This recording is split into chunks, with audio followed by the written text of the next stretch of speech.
Muchos son los pendientes que tiene que resolver Claudia Sheinbaum, la jefa de gobierno de la Ciudad de México. Desde obras de infraestructura y movilidad, pasando por la inseguridad hasta la problemática de la falta de agua. Pero, ¿cuáles son las acciones que el primer Congreso de la Ciudad de México va a emprender para ayudar a solucionar estos pendientes? ¿Cuál es la agenda que el grupo mayoritario impulsará en Donceles? Esta noche, en este foro, se encuentra el coordinador del grupo parlamentario de Morena en el Congreso de la Ciudad de México, el diputado Ricardo Ruiz Suárez, con quien hablaremos claro y de frente sobre todos estos importantísimos temas. Quédese conmigo esta noche. El programa va a estar muy bueno. Esto es Frente a Frente, periodismo con responsabilidad. Comenzamos.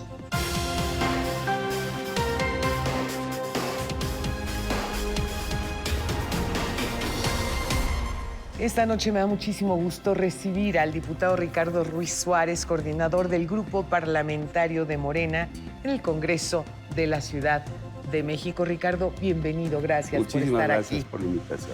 Ricardo, platícame, ¿cuáles son los pendientes más importantes, más destacados que tienen ustedes en el Congreso hoy en día? Porque la ciudad ciertamente podrá tener, como lo ha tenido, ¿no?, gobiernos de dulce, de chile, de manteca, de todos los partidos, colores y sabores, pero es tan grande que es muy difícil que un solo partido, un solo gobierno pueda finalmente solucionar todo, ¿no? Sí, hay muchos pendientes de la ciudad. Efectivamente, la ciudad es muy compleja, requiere hacer cambios muy importantes. Pero quiero decir una cosa, y no es, como se dice, regresar al pasado nada más por regresar. Claro. Ni echarle la culpa al pasado. Eso es importantísimo, Pero porque sí todo el mundo llega y embarra. Es que en el sexenio pasado no hicieron. No, pero lo que sí es cierto es que cuando tú llegas a un lugar tienes que ver de dónde partes, sí, claro, para caminar. Desde luego. ¿Qué tienes que hacer en relación a lo que existe de veras? Por supuesto. Y la verdad es que tenemos una ciudad que tiene grandes problemas, sí, graves problemas. Sí, lo tengo que decir, hubo omisiones muy fuertes del gobierno anterior, hubo errores garrafales en la forma en que se condujo. Entonces tenemos problemas de inseguridad fuerte que se ha visto. O sea, de pronto se dice, ¿ha subido o no ha subido la inseguridad en estos días? Lo que es cierto es que se ha demostrado que había maquillaje de cifras. Fíjate. Entonces, ¿de dónde partimos para saber qué hacemos si lo que había no es claro en términos de diagnóstico? Eso está comprobadísimo. Tenemos serios problemas de agua, tenemos serios problemas de la infraestructura de la ciudad. Sí. O sea, la infraestructura ha envejecido y no ha habido suficiente inversión. La pavimentación, oye, que ya andas nada más manejando por la Ciudad de México pues a ver cómo evitas caer en un bache. Sí, ¿no? y en algún momento caes, terminas con la llanta ponchada. Claro. Y además con todos los problemas. Si bien te va. Pero eso es lo que se ve. Sí. Hay una parte de la ciudad que no se ve y que es complicada. Son las tripas de la ciudad. El problema del drenaje. ¿Cómo está el drenaje de la ciudad? Pues no se ha invertido en el drenaje de la ciudad. Lo que pasa es que no es obra de relumbrón. No son obras que se vean, pero son las que le dan sustentabilidad a la ciudad. Sin eso, esta ciudad va envejeciendo y vamos a tener serios problemas. En el centro de la ciudad se han descubierto drenajes que tienen 100 años, pero lo que es cierto es que no ha habido una inversión que vaya de manera que pase además seccionalmente. Por pedazos, que haya una visión de planeación de la ciudad, donde no se trata de invertir ahorita y mañana quién sabe, llegó un gobierno, hizo una parte, se ve bonita, pero la parte central no se invirtió. Claro. ¿Qué es lo que tenemos que hacer? Pues tenemos que hacer una planeación de la ciudad, que piense en la ciudad a mediano plazo, que piense en las obras que se tienen que hacer para que esta ciudad tenga sustentabilidad. Tenemos problemas de drenaje, tenemos problemas de agua en general en zonas de la ciudad, tenemos problemas de lo que sería la movilidad de la ciudad. No se ha invertido suficientemente en poder hacer un sistema de transporte decente y un sistema de transporte que realmente solucione las cosas. Pues mira, yo quiero de verdad decirte esto. Ojalá que ahora que está Claudia Sheinbaum al frente de la Ciudad de México, sea la mitad, fíjate cómo te lo dijo, la mitad exitosa que fue Andrés Manuel cuando fue jefe de gobierno.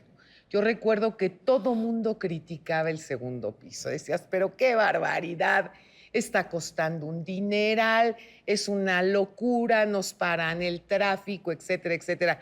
Hoy en día, yo estoy segura que no podríamos concebir la Ciudad de México sin el segundo piso. Sin el segundo piso y la continuación que se hizo después y lo que se requiere hacer. Claro. Esto nos lleva la agenda que tiene, por supuesto, la jefa de gobierno y la que tiene el Congreso es una agenda muy amplia. ¿Con qué empezamos? Empezamos ya el periodo anterior, que terminó en diciembre, Sí. con una cosa que era necesaria, la ley de reconstrucción.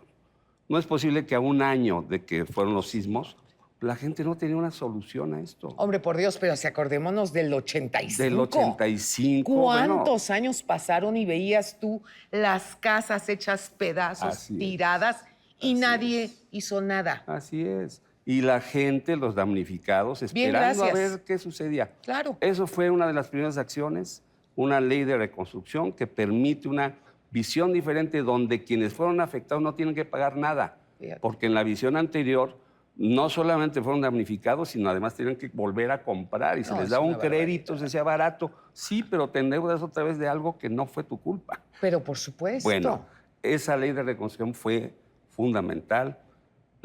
Se aprobó un presupuesto de la ciudad por primera vez en muchos años sin lo que llamamos los moches. Mira. Es decir, que no hay una intermediación ni de partidos, de ninguno, incluyendo Morena, ni de grupos, ni de liderazgos, que estén metiendo proyectos que luego... O sea, ya los que estaban dedicados al lobbying ya. Sí, que se han Si dedicado tenían a eso. tele, ahí se Veíamos ven. la ciudad en otros años, en diciembre, llena, el Claro. Congreso lleno de grupos, De de lobbies. casas de campaña que estaban Claro. presionando para que se les diera recursos etiquetados. Sí, sí. Los propios diputados de la Asamblea, pues etiquetaban, ¿no? A ti te toca en tu distrito tanto para que te luzcas y para que tú seas el que construya vivienda. Es un presupuesto que va destinado a los problemas centrales, el tema de los programas sociales, Sí. el tema de la infraestructura de la ciudad, lo que decíamos, agua, movilidad, pero sobre todo en las zonas que carecen más de ello, el tema de la movilidad, y que a las obras de la ciudad que se requieran, vivienda y lo que requiere la ciudad. Y por otro lado es un presupuesto austero en Sí. términos de que se recortaron O sea, casi los franciscano, salarios, ¿no?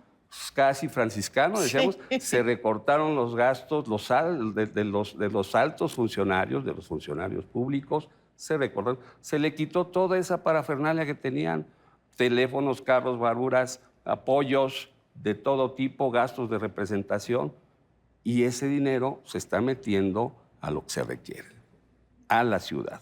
Entonces, esta austeridad va a ayudar a que una buena parte de ese gasto corriente, que era enorme, que se gastaba en los funcionarios, se pueda destinar a lo que se requiere. Entonces, esta primera parte, digamos, del Congreso estableció ciertas bases en este periodo de sesiones que terminará en mayo.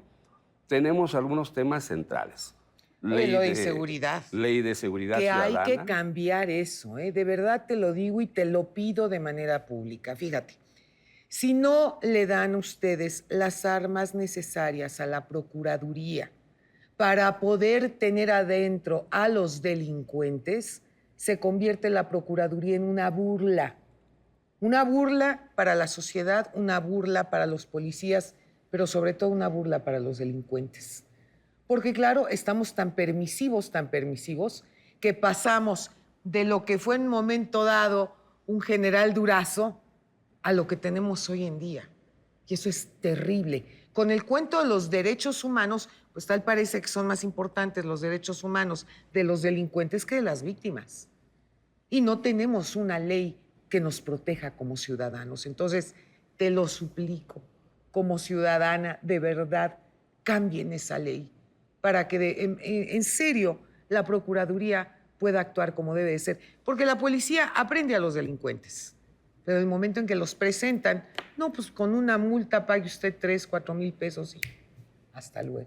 Es un tema complejo que efectivamente requiere de muchas cosas. A nosotros nos toca hacer una ley de seguridad ciudadana, le decimos ahora, Sí.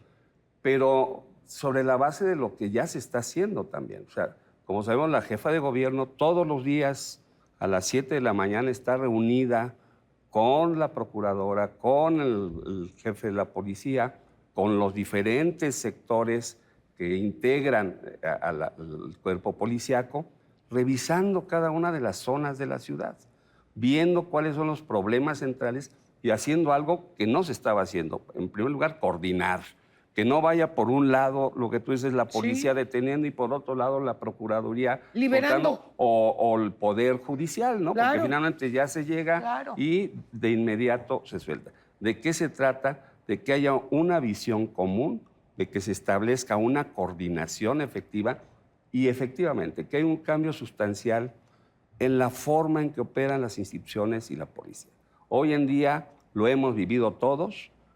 Ir a denunciar a la Procuraduría, pues es verdaderamente terrorífico, ¿no? Claro. Bueno, o sea, hay que ir a denunciar, mejor dice uno, no voy. No, Voy a porque estar además 5 te o 6 victimizan horas. doblemente, Sí, ¿eh? pero además voy a estar 6 horas, no me van a atender, me Y van no a va a tratar pasar mal. nada. Y después de eso no va a pasar.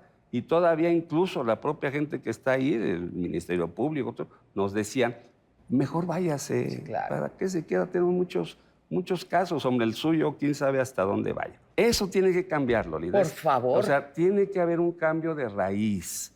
No es un cambio cosmético, no es solamente cambiar algunas leyes, sino modificar la manera en que funcionan los cuerpos policíacos y que funciona la Procuraduría. No es un asunto que se va a resolver en un día ni en 100 días. No, por supuesto. Es un asunto que tiene que ir modificando desde la actuación de los policías, la actuación de los ministerios públicos, la actuación de los jueces. Claro. También, si Claro. no hacemos toda esta serie de cambios, siempre va a haber un momento donde esto se atora. Entonces, El negrito estos en el cambios arroz. son.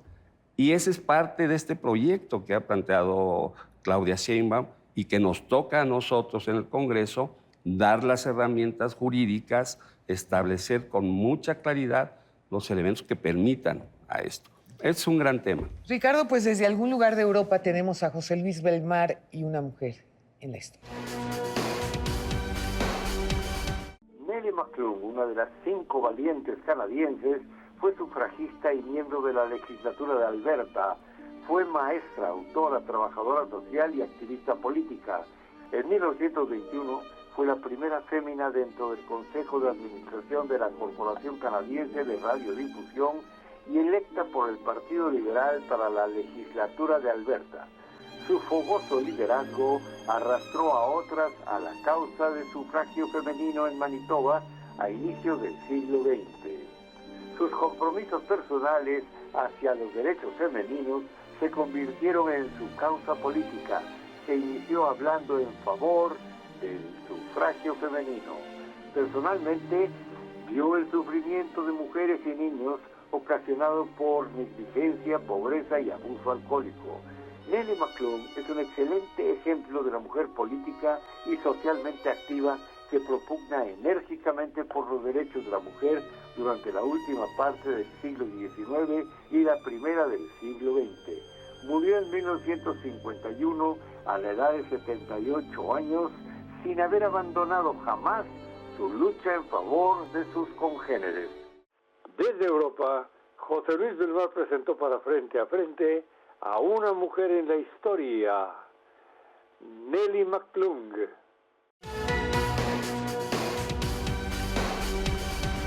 Te agradezco muchísimo. Gracias por haber venido. Gracias. No se pierda nuestro próximo programa, México vive. Tiempos de cambio, tiempos de dar la cara, tiempos para hablar frente a frente. Muy buenas noches.